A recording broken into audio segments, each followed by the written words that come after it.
یہ واقعہ کربلا ہوا کیوں؟ What is the reason behind this? ٹھیک ہے نا، امام حسین تو مدینہ پاک میں تھے، وہ کربلا کیوں گئے اور یہ کیوں معاملہ ہوا؟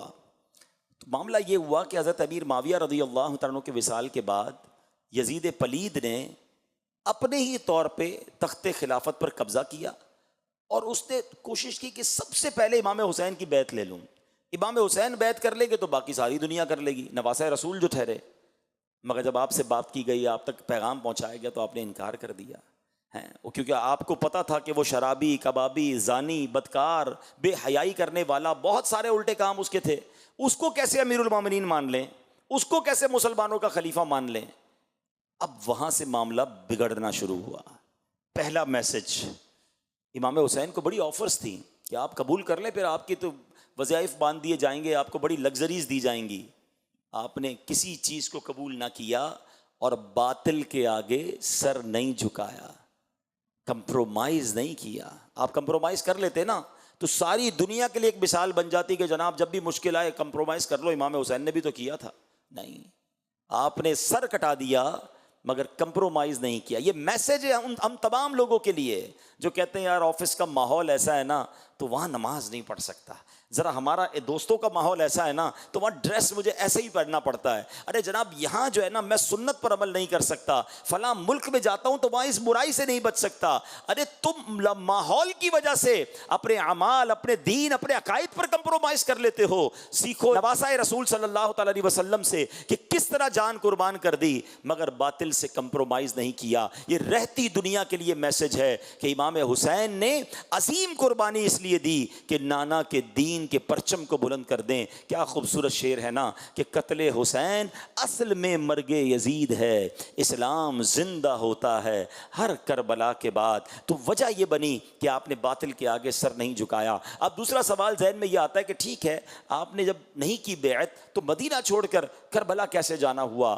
اصل میں آپ نے یہ ڈیسائیڈ کر لیا کہ اگر اب میں مدینے میں رہوں گا تو اس کے سپاہی جو ہیں اب یہ جنگ و جدال کریں گے، اور آپ کے دل نے گوارا نہ کیا کہ مدینے میں تلواریں چلیں، مدینہ منورہ کا امن و سکون برباد ہو، تو آپ نے سوچا کہ میں مکے چلا جاتا ہوں۔ آپ مکہ پاک کے لیے روانہ ہو گئے، مگر ذرا سوچیں کہ نواسۂ رسول جن کی پیدائش مدینے میں ہوئی، پورا خاندان مدینے میں ہے، ساری زندگی یہاں گزری ہے، اور اب انہیں مدینہ چھوڑنا پڑ رہا ہے۔ تاریخ میں جس طرح یہ واقعات لکھے ہیں کہ کس طرح امام حسین نے روتے ہوئے نبی پاک کے روضے پر حاضری دی، وہ رات کیسی آہو فغاں میں گزری تھی، نانا جان کو کس طرح الوداع کہا گیا کہ نانا حضور اب ہم سے مدینہ چھڑوایا جا رہا ہے۔ اللہ اکبر، یہ وہ ہستی ہیں جن کو میرے آقا جنتی نوجوانوں کا سردار فرمایا کرتے، میرے آقا انہیں جنتی پھول فرمایا کرتے، نبی پاک انہیں چوما کرتے، یہ نبی پاک کے کاندھوں پر سواری کرتے۔ ایسا انٹریکشن، ایسا تعلق تھا، اور ان ظالموں نے امام حسین کو مدینہ چھڑوایا۔ آپ روتے ہوئے اشک بار آنکھوں سے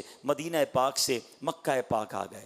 مگر اب کمال دیکھو کہ کوفہ سے مسلسل آپ کو پیغام آ رہے تھے کہ حضور ہم آپ کی بیعت کرنا چاہتے ہیں، ہم یزید کی بیعت نہیں کرنا چاہتے، آپ آئیے اور ہمیں اس کے ظلم و ستم سے بچائیے، اور ہم آپ کے ہاتھ پر بیعت کرنا چاہتے ہیں۔ اللہ اکبر، آپ کو معلوم تھا کہ یزید کے لشکر والے بڑے ظالم ہیں۔ فَأَمَّا مَنْ ثَقُلَتْ مَوَازِينُهُ فَهُوَ فِي عِيشَةٍ رَاضِيَةٍ، فرمایا جس کی تولے بھاری پڑ گئیں، یعنی نیکیاں زیادہ ہو گئیں، وہ من مانتے چین میں، وہ جنت کی راحتوں میں ہے۔ آگے فرمایا وَأَمَّا مَنْ خَفَّتْ مَوَازِينُهُ، جس کی تولے ہلکی پڑ گئیں، فَأُمُّهُ هَاوِيَةٌ وَمَا أَدْرَاكَ مَا هِيَ نَارٌ حَامِيَةٌ، فرمایا جس کی تولے ہلکی پڑیں اب وہ بھڑکتی ہوئی جہنم کی آگ میں ڈال دیا جائے گا۔ اب اس کے تحت حدیثیں ہیں کہ ایسے لوگ ہوں گے جن کی کچھ نیکیاں کم پڑ گئی ہوں گی یا کچھ گناہ زیادہ ہوں گے، وہ اپنی ماں کے پاس جائیں گے، اپنے والد کے پاس جائیں گے، اپنے دوستوں کے پاس جائیں گے، بٹ نو بڈی ہیلپ، کوئی ہیلپ نہیں کرے گا، ادھر کوئی جواب نہیں دے گا۔ ایون ماں بچے کو جواب نہیں دے گی، بیٹا ماں کو جواب نہیں دے گا، نفسا نفسی کا دور ہوگا۔ تو بتاؤ نا اس دن کی سینسٹیوٹی زیادہ یا آج کی بیلنس شیٹ زیادہ امپورٹنٹ ہے؟ اس دن بیلنس شیٹ آؤٹ ہو گئی تو مارے جائیں گے۔ اچھا ادھر کوئی کسی کو نیکی نہیں دے گا، گناہ نہیں لے گا، ہم جائیں گے کدھر؟ اچھا تھوڑی دیر کے لیے ایک سینیریو ذہن میں بناتے ہیں کہ میزان عمل لگا ہوا ہے اور ایک ایسا بندہ ہے جس کا صرف ایک گنا زیادہ ہے، وزن میں ایک گنا زیادہ ہے، اگر وہ ایک گنا کم ہو جائے تو وہ جنت میں چلا جائے، یا ایک نیکی کم ہے وہ اسے مل جائے تو وہ جنت میں چلا جائے گا. ٹرائی ٹو انڈرسٹینڈ اس کی حسرت کا، اس کی یوں سمجھیے کہ تکلیف کا عالم کیا ہوگا، اور اس کو کیا کیا یاد آئے گا. یار کاش وہ گناہ نہ کرتا، کاش وہ میں حرام نہ دیکھتا، کاش وہاں جھوٹ نہ بولتا. یا اس کو کتنی نیکیاں یاد آئیں گی کہ تھوڑے درود اور پڑھ لیتا، تھوڑے نفل اور پڑھ لیتا، تھوڑے سجدے اور کر لیتا، دو چار نیکیاں اور بڑھ جاتی تو میرا جنت. یہ دیکھو سب جنت میں جا رہے ہیں اور مجھے روکا ہوا ہے. اللہ اکبر. اب آؤ میں آپ کو بتاتا ہوں، دیر از اے وے ٹو سارٹ آؤٹ اور بیلنس یور بیلنس شیٹ. ایک طریقہ ہے کہ اگر اس کو دنیا میں اپنا لینا تو بیلنس شیٹ کمال طریقے سے بیلنس ہو سکتی ہے. اب حدیث دوبارہ سنو. آقا فرماتے جو ایک بار درود پڑھتا ہے 10 نیکیاں لکھی جاتی ہیں، 10 گناہ کم ہوتے ہیں. ہر درود میرے نامہ اعمال کو، میزان عمل کو کس شاندار انداز سے بہتر کر رہا ہے. اچھا دیکھیے، یہ ہم سب کو پتا ہے. اگر اللہ نہ کرے مثال کے طور پہ ہم میں سے کسی کا آج انتقال ہو جائے، ہمارے گناہ نیکیوں سے زیادہ ہی ہیں. میں چلے آپ کے بارے میں نہیں کہتا، مجھے اپنے بارے میں پتا ہے کہ ہماری نیکیوں کا تو پہلے پتہ ہی نہیں قبول ہوں گی کہ نہیں، اس میں تو پتہ نہیں کتنی ملاوٹیں ہیں، ریاکاری، تو دکھلاوا، تو اخلاص کی کمی، گناہ ہی گناہ ہیں. تو بیلنس شیٹ اگر اس طرح تولی گئی تو پھنس جائیں گے. ہاں درود پاک پڑھتا رہوں تو گناہ کم ہوتے جائیں گے، نیکیاں بڑھتی جائیں گی. اب سوچو یہ کیسا وظیفہ ہے.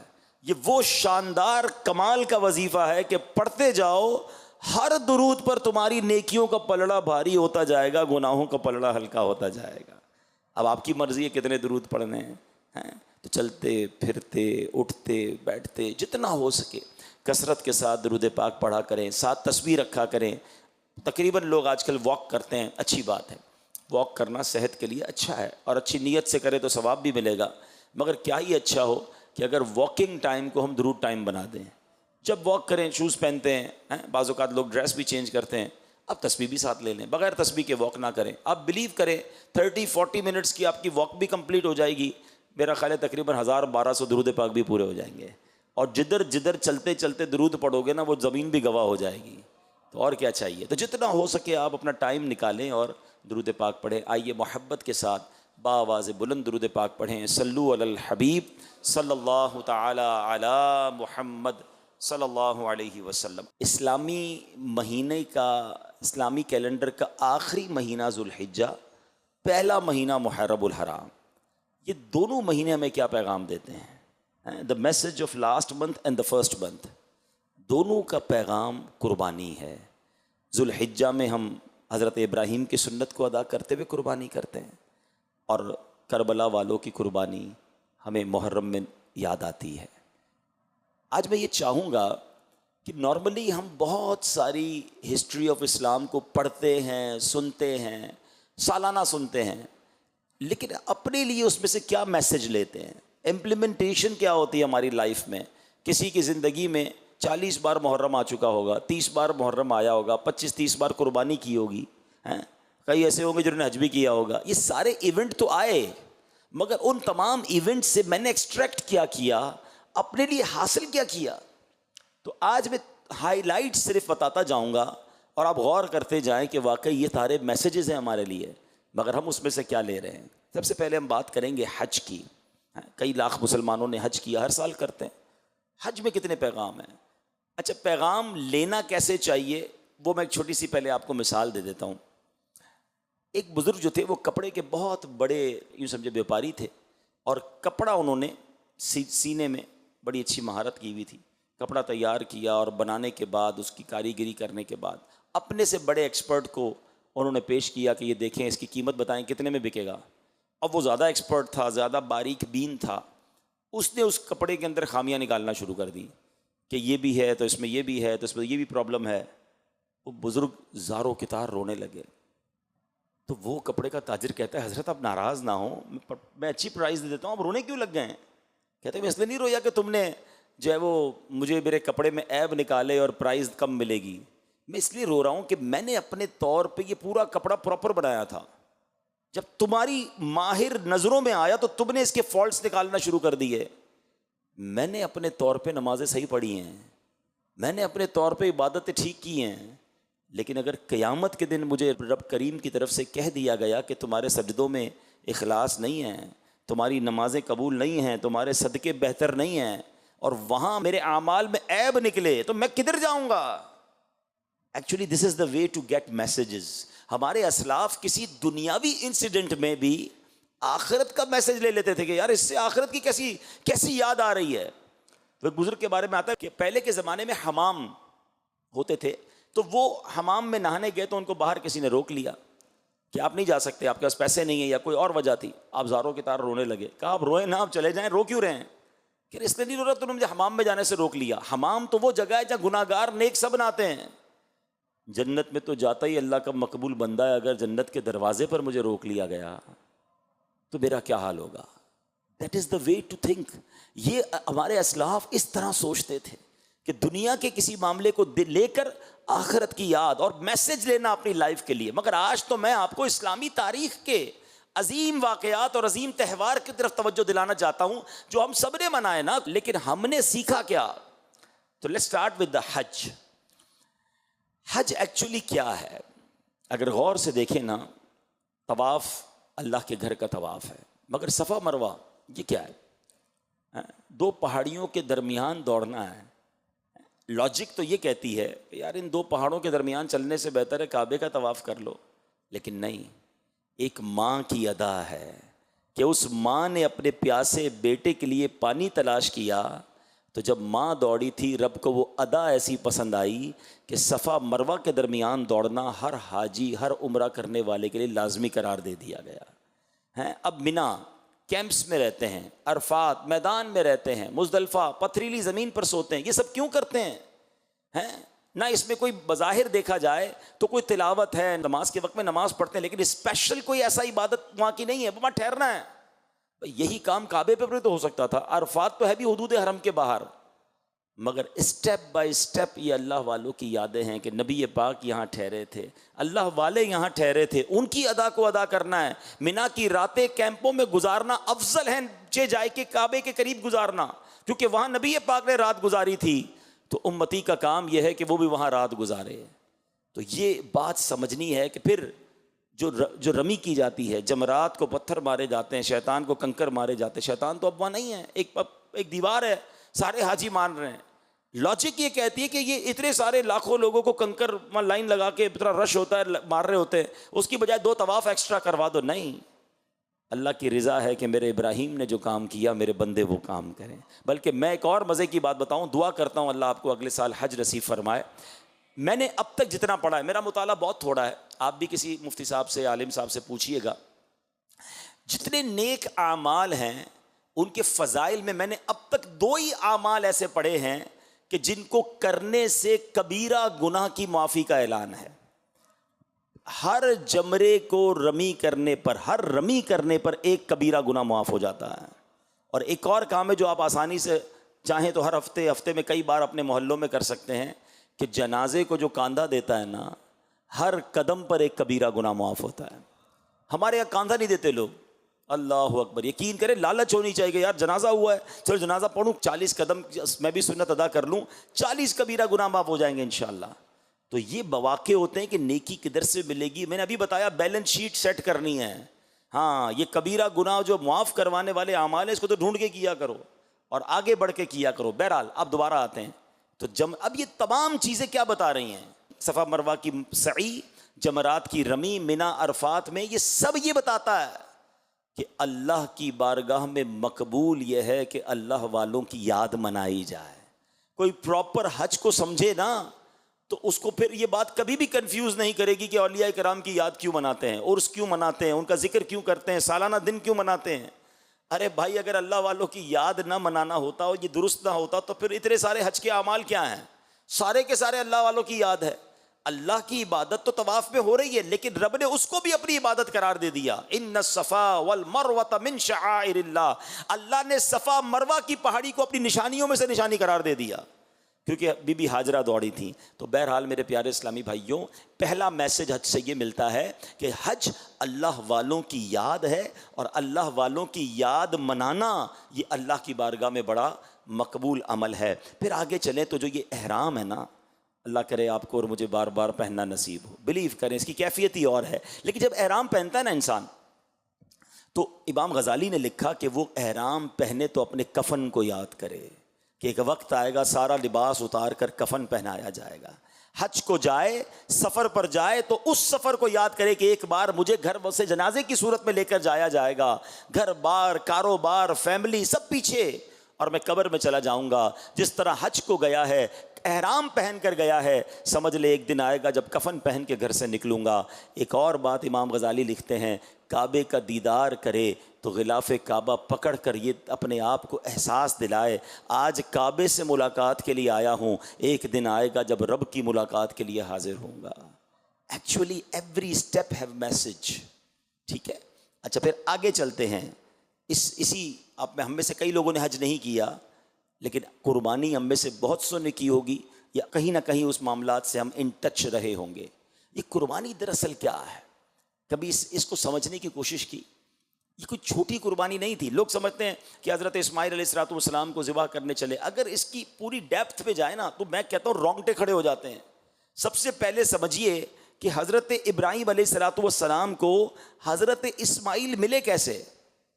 ہاں, آپ مسلسل اللہ کی بارگاہ میں دعا کرتے رہے, اور آپ کی دعا پتہ ہے کیا تھی؟ اسمع یا ایل, اسمع یا ایل. اسمع عربی زبان کا لفظ ہے, ایل عبرانی زبان کا لفظ ہے. اسمع کے معنی بنتے سن لے, ایل کے معنی اے پروردگار, اے میرے مالک سن لے, مجھے اولاد دے. آپ مسلسل دعا کرتے رہے, جب جا کے حضرت اسماعیل ملتے ہیں. کسی کے یہاں 10 سال بعد بیٹا ہونا, وہ پیر نہیں رکھنے دیتا بچے کو زمین پہ, بڑے سالوں بعد ہوا ہے. اور اس کے بعد اب آپ جب وہ بچہ کچھ چند سالوں کا ہو جاتا ہے تو آپ کو حکم دیا جاتا ہے کہ اس کو قربان کرنا ہے, اللہ کی راہ میں قربان کرنا ہے. اچھا یہاں ایک اور بات, وہ بھی آپ کو پتا ہوگا, یہ حضرت ہاجرہ جو دوڑی تھی وہ کن کے لیے دوڑی تھی؟ وہ بھی حضرت اسماعیل کے لیے دوڑی تھی. بیٹا پیدا ہوتا اور حکم دیا گیا کہ ان کو کعبے کے قریب چھوڑ کر چلے جائیں. ماں اور بیٹے کو چھوڑ کر آپ چلے گئے اس بیابان کے اندر. یہ کتنی بڑی قربانی تھی, کیونکہ اللہ کا حکم تھا. اور پھر حضرت اسماعیل کے قدموں سے زمزم کا جاری ہونا. اور آپ تو سمجھدار لوگ ہیں, پڑھے لکھے ہیں, کہ اس زمانے میں, بلکہ اب بھی دنیا میں جہاں پانی ہوتا ہے وہیں زندگی ہوتی ہے, وہیں آبادی ہوتی ہے. زمزم کا شروع ہونا, مکے کی آباد کاری شروع ہونا, اور آہستہ آہستہ مکہ ایسا آباد ہوا کہ پوری دنیا کا مرجع بنا. پھر کعبے کی اثر نو تعمیر ہونا. یہ حضرت اسماعیل اور حضرت ابراہیم جو ہے نا, یقین کریں وہ ہستیاں ہیں, ان کے اتنے احسانات ہیں کہ پڑھے تو انسان کا ایمان تازہ ہو جاتا ہے. اب ذرا سنیے گا, آپ کو یہ کہا گیا کہ بچے کو قربان کرنا ہے, اللہ کی راہ میں ذبح کرنا ہے. آپ ایک دن تو سوچتے رہے کیونکہ خواب میں یہ حکم دیا گیا تھا. دوسرے دن آپ کو یقین آ گیا. تیسرے دن آپ نے بچے کو لے کر جانا چاہا, لیکن کمال دیکھیں کہ اپنے بچے سے مشورہ بھی کیا ہے. اب بیٹا دیکھو کیسی فرما بردار. آپ نے جو مشورہ کیا وہ بھی قرآن میں موجود ہے. پہلے آپ نے اپنے بیٹے سے کیا کہا؟ یا بنی انی ارا فی المنام انی اذبحک فانظر ماذا تری. اے میرے بیٹے, میں نے خواب میں دیکھا ہے کہ میں تجھے ذبح کرتا ہوں, اب تو دیکھ تیری کیا رائے ہے. کسی کو ذبح کرنے کے لیے رائے پوچھیں گے تو کیا رائے دے گا؟ اچھا عمر 7 سال, ایک روایت کے مطابق 9 سال, اتنی کم سنی ہے. مگر تربیت ابراہیمی دیکھو کہ وہ بیٹا کہتا ہے اے میرے والد کیجئے جس کا آپ کو حکم دیا جا رہا ہے, آپ مجھے صابر پائیں گے, صبر کرنے والا پائیں گے. اللہ اکبر. اچھا جب آپ لے کر گئے نا اپنے بیٹے کو, تو شیطان مختلف روپ میں آپ کے سامنے آیا اور آپ نے فرشتوں کے کہنے پر اسے کنکر مارے. یہ وہ رمی ہے جو آج حاجی کرتے ہیں. مگر یاد تو کیجئے کہ یہ کیسی رمی تھی, یہ کیسا کمال تھا کہ اس وقت باپ بیٹے کو ذبح کرنے جا رہا ہے اور شیطان بیچ میں آ کر ورغلانے کی کوشش کر رہا ہے. اور اس کے بعد وہ بیٹا کیسا فرما بردار کہ جب ذبح کرنے کا وقت آیا نا, تو بیٹا کہتا ہے بابا جان 1-2 کام کیجئے کہ آپ مجھے ذرا اچھی طرح باندھ دیجئے, تاکہ میں جب زور سے ہلوں گا تو ایسا نہ ہو کہ جو ہے نا میرے خون سے آپ کے کپڑے خراب ہو جائیں. اور بابا جان دوسری بات یہ ہے کہ آپ مجھے الٹا لٹا دیجئے تاکہ مجھے ذبح کرتے وقت آپ میرے چہرے کو نہ دیکھیں, آپ کو زیادہ تکلیف ہوگی. اچھا بابا جان چھری کو زیادہ تیز کر دیجیے گا تاکہ وہ گلے پر جلدی چل جائے, مجھے بھی کم تکلیف ہوگی. اور میرے اس عمل کے بعد مجھے جب آپ گلا میرا کاٹ دیں, ذبح کر دیں, تو میرا لباس میری ماں کو دے دیجیے گا, تھوڑا اسے تسلی ہو جائے گی. کبھی سوچا یہ باتیں کتابوں میں تو ہیں، قربانی کتنی بڑی ہے، باپ کے دل پر کیا گزری ہوگی، بیٹے کا عمل کیسا ہوگا۔ آج وہ لوگ جو تھوڑی سی کوئی قربانی دینے کے لیے تیار نہیں ہے، نہ وقت کی قربانی نہ مال کی قربانی۔ آج کسی کو کہو بھائی آؤ مسجد میں، ٹائم نہیں ہے، کچھ دین کے لیے 2-3 دن دے دے، نہیں بھائی بہت مصروف ہوں، کاروبار ہے، جاب ہے۔ وہ کیسے خاندان تھے، اللہ کا حکم سب کچھ قربان۔ اور پھر اس کے بعد جو کمال ہوا ہے نا کہ جب آپ نے چھری پھیری، اچھا آپ نے چھری پھیر دی تھی، یاد رہے آپ نے اپنا کام کر دیا تھا، وہ تو کر چکے جو کرنی بشر کی ہے، مگر پھر کیا ہوا کہ حکم الہی ہوتا ہے جبریل امین کو کہ جنتی مینڈا لے کر جائیں۔ اچھا جو جنتی مینڈا لے کر جبریل امین آئے نا، پھر اب آپ تو اپنے بیٹے کو لٹایا ہوا ہے، چھری ہاتھ میں ہے اور آپ ذبح کر رہے ہیں، جبریل امین تو آسمانوں سے آ رہے ہیں، تو اوپر سے جبریل امین نے آواز لگائی اللہ اکبر اللہ اکبر۔ حضرت ابراہیم نے جب اوپر دیکھا آسمانوں کی طرف تو دیکھا تو جبریل آ رہے ہیں، تو آپ سمجھ گئے کہ یہ آزمائش جو ہے اب ختم ہو گئی ہے۔ تو حضرت ابراہیم نے بے ساختہ کیا کہتے ہیں، لا الہ الا اللہ واللہ اکبر۔ جب حضرت ابراہیم نے یہ کہا تو حضرت اسماعیل جو لیٹے ہوئے تھے وہ بھی سمجھ گیا کہ لگتا ہے معاملہ اللہ کی طرف سے جو ہے وہ کوئی اور حکم آ گیا ہے اور قربانی قبول کر لی گئی ہے اور فدیہ آ گیا ہے۔ تو آپ نے کہا اللہ اکبر وللہ الحمد۔ اب پتہ ہی جو آپ عید کے دنوں میں تسبیح پڑھتے ہیں ایسی پڑھ رہے ہوتے ہیں، کبھی اس کا سینیریو، اس کا بیک گراؤنڈ تو سمجھو۔ اس سے مقبول تسبیح کون سی ہوگی جس کے ابتدائی الفاظ حضرت جبرائیل نے کہے، درمیانی الفاظ حضرت ابراہیم نے کہے اور آخری الفاظ جو کہے وہ حضرت اسماعیل نے ادا کیے ہیں۔ یہ تسبیح قربانی کی کیسی عظیم داستان بیان کرتی ہے کہ ملی کیسے موقع پر کہ جب باپ بیٹے کے اوپر پیر رکھ کر چھری چلا رہا ہے اور اللہ کی راہ میں قربان کر رہا ہے اور جنتی مینڈا آ رہا ہے، اس سینیریو کو یاد کر کے جب اس تسبیح کو پڑھتے ہیں تو ایمان تازہ ہو جاتا ہے کہ سبحان اللہ یہ کیا عظیم قربانی ہے۔ آج ہم پر احسان تو دیکھو رب کا، ہمیں کہا بکرا، بکری، دمبا، گائے، اونٹ ذبح کر دو تمہاری قربانی ہو جائے گی، ہمیں نہیں کہا کہ اپنا بچہ قربان کرو، ہمیں نہیں کہا کہ جناب اپنا ایک ہاتھ کاٹ کے قربان کر دو۔ اللہ نے کتنی بڑی ہم پر آسانی کی ہے۔ اچھا قربانی بھی اس پر ہے جس پر مال ہے، مال نہیں تو قربانی بھی نہیں ہے، اتنی آسانیاں ہیں، مگر اصل قربانی وہ تھی حضرت ابراہیم علیہ السلام نے دی۔ اب ذرا اس تصور میں، پہلے کئی بار یہ تسبیح پڑھی ہوگی، آج ذرا اس تصور میں یہ تسبیح پڑھو تو ایمان تازہ ہوگا۔ اللہ اکبر اللہ اکبر لا الہ الا اللہ واللہ اکبر اللہ اکبر وللہ الحمد۔ اللہ پاک اس عظیم قربانی کے صدقے ہم سب کی بھی قربانیوں کو قبول فرمائے اور ہمیں دین متین کی خاطر قربانی دینے کی توفیق عطا فرمائے۔ اب آئیے یوم عاشور، واقعہ کربلا ہیں، ساری دنیا لرز جاتی ہے جب بھی اس واقعے کا ذکر ہوتا ہے۔ 1400 سال ہو گئے ہیں مگر جب بھی پڑھتے ہیں، جب بھی سنتے ہیں، دل پر ایک غم کی کیفیت طاری ہو جاتی ہے۔ اب تھوڑا سا میں چاہوں گا کہ ہائی لائٹس کے طور پر پوائنٹس وائز آپ کو سمجھاتا جاؤں کہ واقعہ کربلا میں ہمارے لیے کیا کیا میسج ہیں۔ سب سے پہلے یہ واقعہ کربلا ہوا کیوں، what is the reason behind this, ٹھیک ہے نا۔ امام حسین تو مدینہ پاک میں تھے، وہ کربلا کیوں گئے اور یہ کیوں معاملہ ہوا؟ تو معاملہ یہ ہوا کہ حضرت امیر معاویہ رضی اللہ تعالیٰ عنہ کے وصال کے بعد یزید پلید نے اپنے ہی طور پہ تخت خلافت پر قبضہ کیا اور اس نے کوشش کی کہ سب سے پہلے امام حسین کی بیعت لے لوں۔ امام حسین بیعت کر لیں گے تو باقی ساری دنیا کر لے گی، نواسہ رسول جو ٹھہرے، مگر جب آپ سے بات کی گئی، آپ تک پیغام پہنچایا گیا تو آپ نے انکار کر دیا ہے، کیونکہ آپ کو پتا تھا کہ وہ شرابی، کبابی، زانی، بدکار، بے حیائی کرنے والا، بہت سارے الٹے کام اس کے تھے، اس کو کیسے امیر المومنین مان لیں، اس کو کیسے مسلمانوں کا خلیفہ مان لیں؟ اب وہاں سے معاملہ بگڑنا شروع ہوا۔ پہلا میسج، امام حسین کو بڑی آفرز تھیں کہ آپ قبول کر لیں، پھر آپ کی تو وظائف باندھ دیے جائیں گے، آپ کو بڑی لگژریز دی جائیں گی۔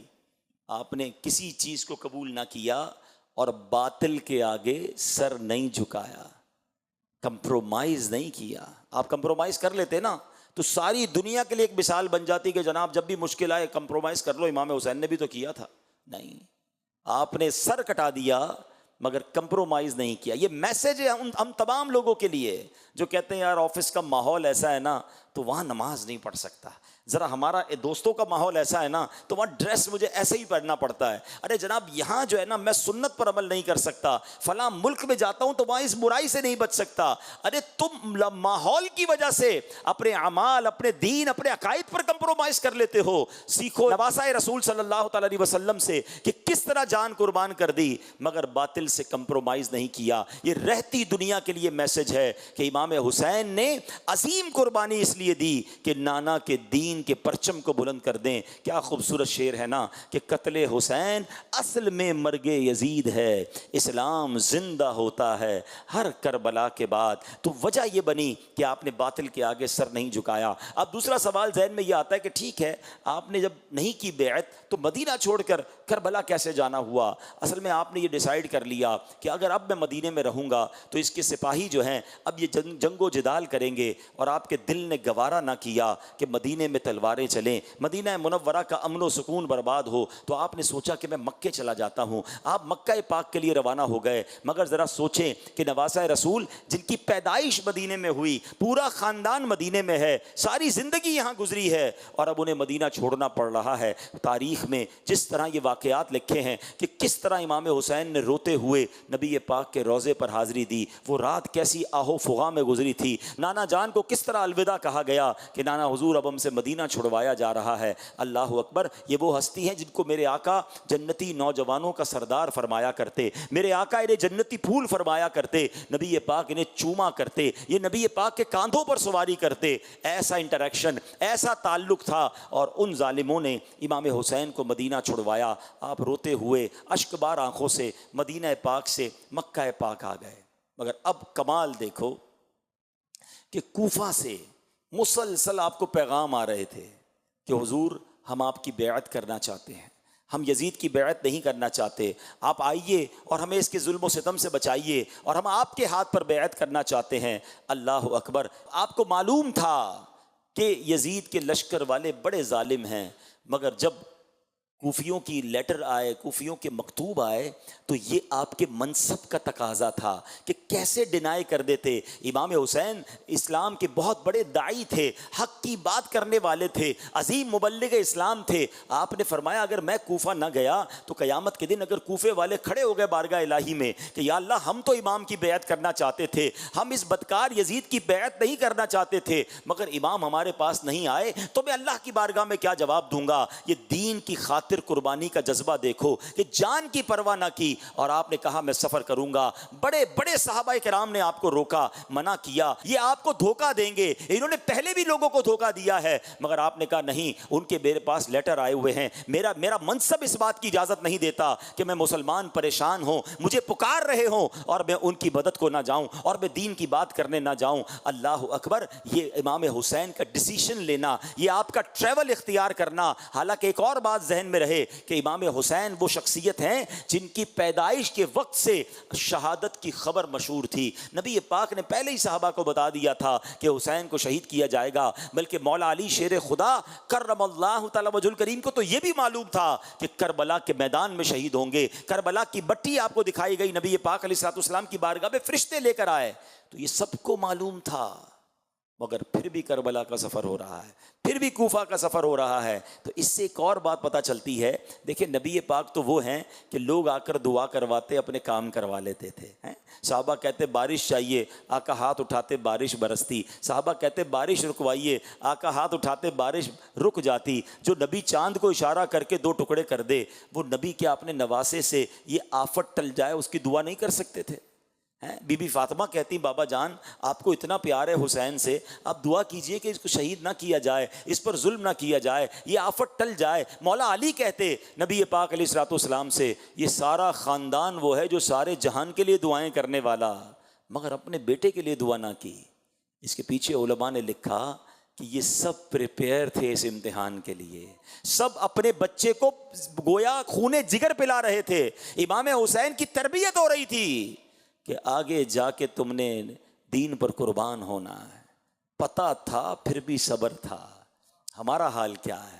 اللہ اکبر. یہ بہت کمال کا میسج ہے اگر ہم سمجھیں کہ انہیں معلوم تھا کہ اتنی بڑی آزمائش ہونے والی ہے، پھر بھی شکوہ نہیں ہے، پھر بھی جناب اللہ کی بارگاہ میں کوئی کمپلین نہیں ہے، زباں پر شکوہ رنج و الم لایا نہیں کرتے، نبی کے نام لیوا غم سے گھبرایا نہیں کرتے. بہت سارے اس میں تو پیغام ملتے ہیں نا. لوگ آج کل عجیب عجیب باتیں کرتے ہیں کہ یار میں تو نماز بھی پڑھتا ہوں، روزے بھی رکھتا ہوں، صدقہ بھی دیتا ہوں، میرے مسئلے ہی حل نہیں ہوتے، میری پریشانی دور نہیں ہوتی، پتہ نہیں میرا کیا قصور ہے. ارے اللہ کے بندو، اول تو یہ کہنا نہیں چاہیے میرا کیا قصور ہے، ہم تو ہیں ہی قصوروار. لیکن اگر کسی نیک شخصیت پر واقعی آزمائش آ رہی ہے تو مجھے بتاؤ نا، کربلا والوں سے زیادہ نیک کون تھا؟ انہیں بھی تو امتحان آیا نا، اور وہ امتحان میں کامیاب ہوئے. اور آج ہم چھوٹی سی آزمائش پر شکوے، شکایات، کمپلین نہ کریں. ایسا امیر اہل سنت بڑا پیارا میسج دیتے ہیں، فرماتے ہیں پیارے مبلغ معمولی سی مشکل پہ تو گھبراتا ہے، پیارے مبلغ معمولی سی مشکل پہ تو گھبراتا ہے، دیکھ حسین نے دین کی خاطر سارا گھر قربان کیا. امام حسین نے تو پورا گھر قربان کر دیا نا. اچھا پھر کیا ہوا؟ آپ مدینے سے مکے آ گئے اور آپ نے مزید کنفرمیشن کے لیے حضرت مسلم بن عقیل کو بھیجا. وہ وہاں گئے تو کوفے والوں نے ہزاروں کی تعداد میں آپ کی بیعت کر لی، اور انہوں نے لیٹر لکھ دیا کہ حضور یہاں تو معاملات بہت اچھے ہیں، ہزاروں لوگ میرے ہاتھ پر بیعت کر چکے ہیں، آپ آئیے، وہ آپ کا انتظار کر رہے ہیں. اب 3 ذوالحجہ کو امام عالی مقام، امام عرش مقام مکے سے کوفہ کے لیے روانہ ہوتے ہیں. ذرا سوچیے یہ کون سے دن ہوتے ہیں؟ 3 ذوالحجہ اور 9 ذوالحجہ میں کتنا فرق ہے؟ 5-6 دن کا فرق ہے. حج کے لیے ساری دنیا سے لوگ مکے آ رہے ہیں، مگر امام حسین کوفہ جا رہے ہیں کہ دین پھیلانا ہے. قربانی دی، پہلے مدینہ چھوڑا، پھر مکہ چھوڑا، اور اب آپ جب جانے لگے تو وہاں حضرت مسلم بن عقیل کو شہید کر دیا گیا. امام حسین کو راستے میں یہ پتہ چل گیا تھا کہ حضرت مسلم بن عقیل شہید ہو گئے ہیں. آپ نے اور آپ کے رفقا نے مشورہ کیا کہ اب نہیں جانا چاہیے، حالات عجیب و غریب ہیں. مگر حضرت مسلم بن عقیل کے خاندان والوں نے کہا کہ ہم تو جائیں گے، ہم یا تو بدلہ لیں گے یا خود بھی شہید ہو جائیں گے. تو امام حسین سبحان اللہ کہتے ہیں نا، ساتھیوں کے ساتھی، آپ نے فرمایا جب تم نے جانے کا سوچا ہے تو میرا بھی واپس مڑنا درست نہیں ہے. جب ساتھ ہی سفر اختیار کیا ہے تو اب ساتھ ہی سفر کریں گے. اپنے قافلے والوں کی دل جوئی، ان کی حوصلہ افزائی کے لیے آپ نے بھی سفر اختیار کیا. اللہ اکبر. اب جب آپ کربلا کے قریب پہنچتے ہیں تو حضرت حر جو اس وقت یزیدی فوج میں تھے، انہوں نے انٹرسیپٹ کیا، آپ کو روکا، اور اس کے بعد ابن زیاد اور اس کے کارندے جب آ گئے، ابن سعد آ گئے، ابن سعد اور ان تمام لوگوں نے جب گھیرا ڈال دیا تو اب جب جنگ شروع ہونے والی تھی تو کمال یہ ہوا کہ گاؤں کے لوگ آئے، آس پاس کے ولیج کے لوگ آئے. کہتے ہیں جب تک ہم زندہ ہیں ہم اہل بیت اطہار کے کسی بندے کو شہید ہوتا ہوا نہیں دیکھ سکتے، پہلے ہم قربانی دیں گے. سارے گاؤں کے لوگ یزیدی فوج سے لڑتے لڑتے شہید ہو گئے. ایک بنی کلب کا ایک دولہا تھا، اس کی 17 دن کی شادی تھی. اس کی ماں آتی ہے روتے روتے کہ بیٹا میری زندگی کی تمنا ہے، قریب ہی نواسہ رسول موجود ہیں، اپنے لشکر کے ساتھ موجود ہیں، سامنے 22,000 کا لشکر ہے، اے میرے بیٹا کیا ایسا نہیں ہو سکتا کہ تم بھی اپنی جوانی امام حسین کے قدموں پہ قربان کر دو. وہ نوجوان لڑتے لڑتے شہید ہوتا ہے. جب اس کا سر دلہن کی گود میں ڈالا جاتا ہے تو وہ بھی روتے روتے دنیا سے چلی جاتی ہے. ذرا سوچئے تو صحیح میرے پیارے اسلامی بھائیوں، یہ کیسی قربانی کی داستانیں ہیں، یہ کیسے لوگ تھے کہ ایک طرف جن کو باقاعدہ کوئی انٹریکشن نہیں تھا مگر محبت آل رسول میں آ کر وہ اپنے سر کٹا رہے ہیں، اور ایک طرف یزیدی ہیں، 22,000 کا لشکر ہے اور وہ کسی طریقے سے بھی پیچھے ہٹنے کے لیے تیار نہیں. امام حسین نے کئی بار انہیں کہا کہ میں لڑنے نہیں آیا. کوئی لڑنے جاتا ہے تو بچوں کو لے کے جاتا ہے، فیملی کو لے کے جاتا ہے. آپ تو اپنے بچوں کو لے کر گئے تھے کہ مجھے تو کوفے والے بلا رہے ہیں، ویلکم کرنے کے لیے بلا رہے ہیں، دین کی دعوت دینے جا رہا ہوں، اس لیے فیملی ساتھ لے کر آئے تھے. آپ نے کئی بار کہا اگر مجھے نہیں جانے دینا تو مجھے واپس بھیج دو، مگر ان ظالموں نے کچھ اور ٹھانی ہوئی تھی.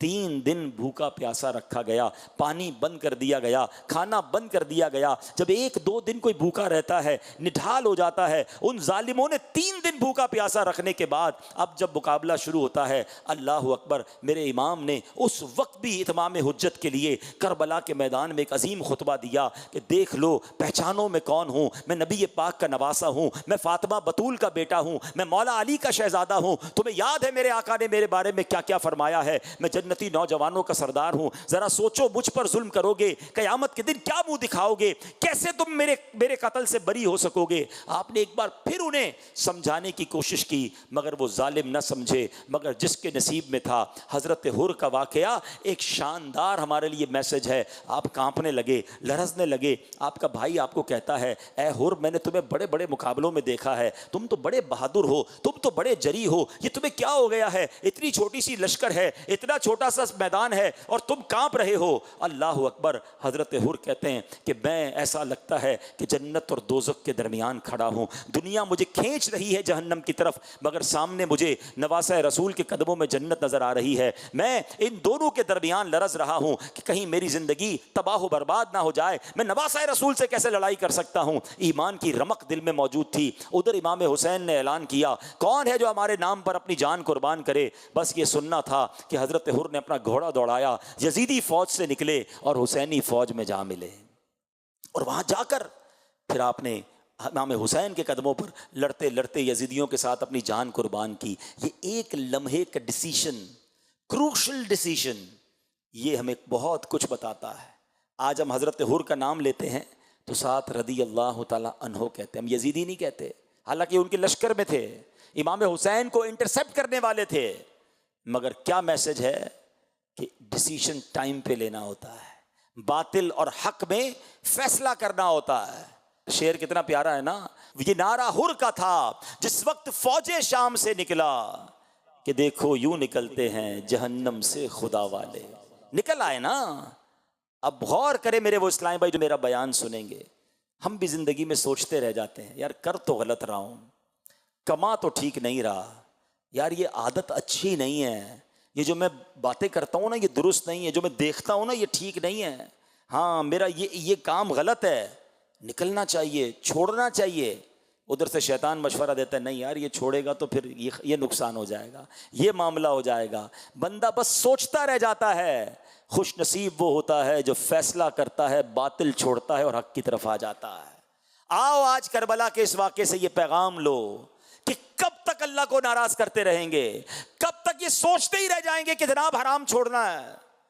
ہر اسلامی بھائی کو معلوم ہے جتنے یہاں بیٹھے ہیں، مجھے کسی کو بتانے کی حاجت نہیں، جو جھوٹ بولتا ہے، جو حرام دیکھتا ہے، جو حرام سنتا ہے، جو حرام کماتا ہے، جو حرام فعل میں مبتلا ہے، اسے معلوم ہے، مگر وہ ڈبل مائنڈڈ ہوتا ہے، وہ سوچتا رہ جاتا ہے، وہ عمل نہیں کرتا۔ اس لمحے اگر حضرت حر بھی سوچتے رہ جاتے تو شاید دنیا میں ان کا کوئی نام لینے والا نہ ہوتا، مگر آج حضرت حر کا میں نے مزار دیکھا ہے، ان کا مزار بنا ہوا ہے، کیونکہ کربلا والوں اور امام علی مقام کے قدموں پر اپنی جان قربان کر دی نا، تو یہ سبق ہمیں ملتا ہے۔ ایک اور بات، 72 تھے کربلا والے، 22,000 تھے یزیدی، نماز دونوں کی ہوتی تھی، ہاں کلمہ وہ بھی پڑھتے تھے نا، مگر الگ الگ جماعت ہوتی تھی۔ بتاؤ کون سی جماعت مقبول تھی؟ کون سی والی؟ 72 والی۔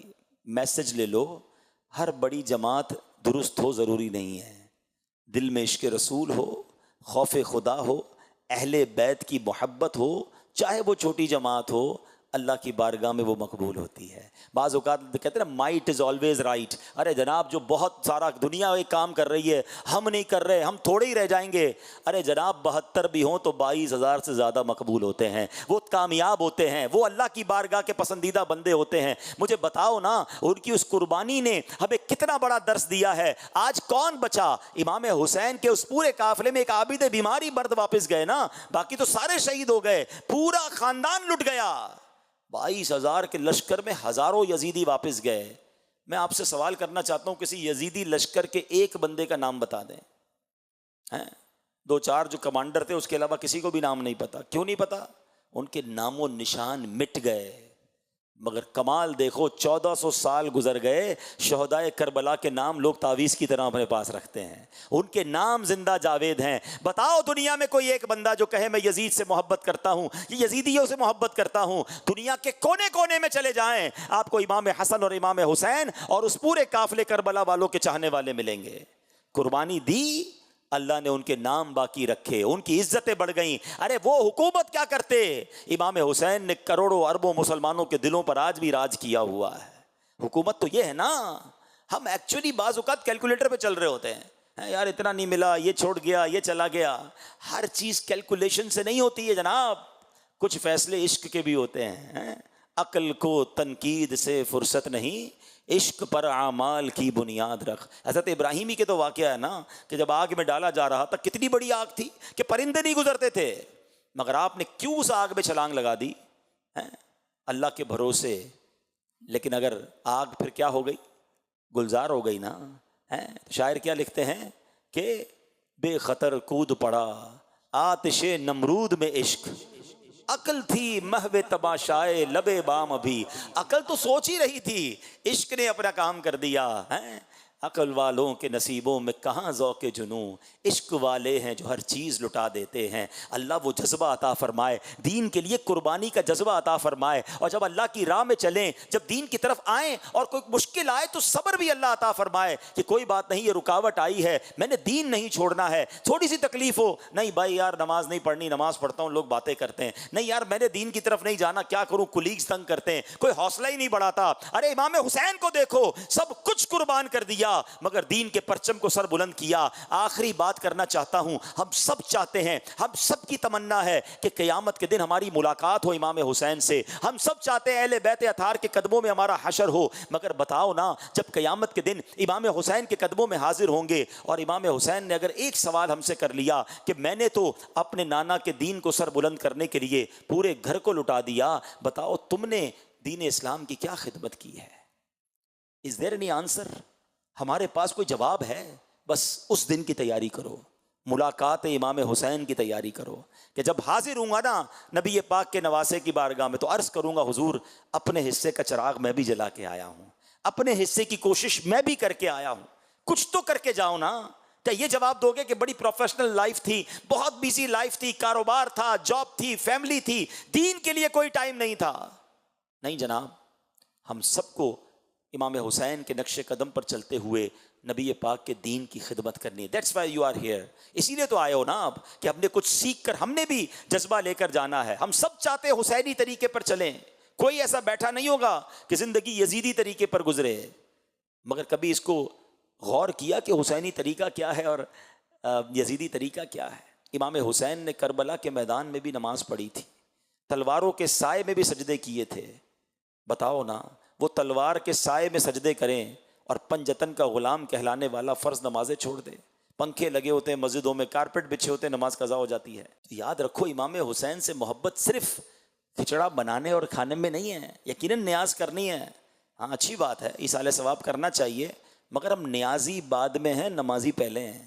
تو آئیے آج کربلا کا یہ پیغام بھی لے کر جائیں کہ آج کے بعد ہماری کوئی نماز قضا نہیں ہوگی۔